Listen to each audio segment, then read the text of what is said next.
នេះ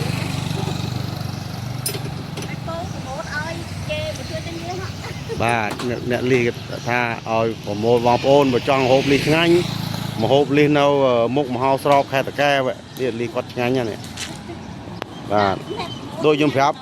ថ្ងៃមុនអញ្ចឹងតែលីចង់លីឆ្ងាញ់នេះមកមុខមហោស្រពជាប់ហ្មងជាប់មុខមហោស្រពជាប់ហ្មង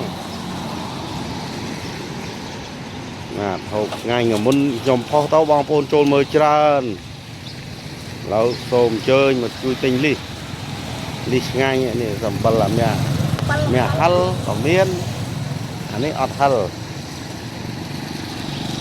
បាទនៅមុខមាត់ទន្លេខេត្តតាកែវណ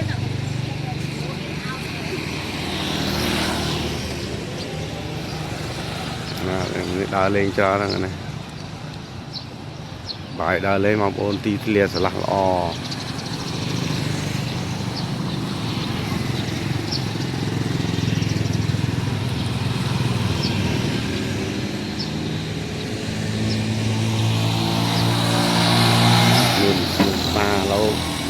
ធ្វើសួនច្បារមីស្អាតជាប់ក្របមាត់ទន្លេ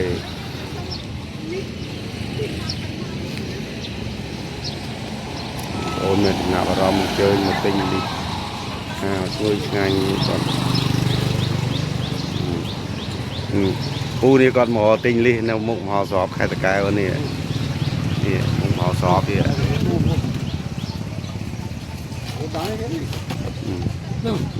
ណា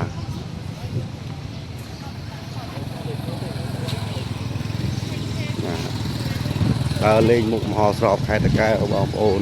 បាយទីឡា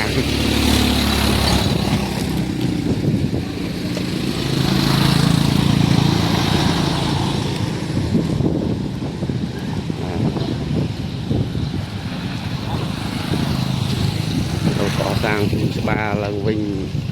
ពង្រីកឲ្យសួនច្បារធំ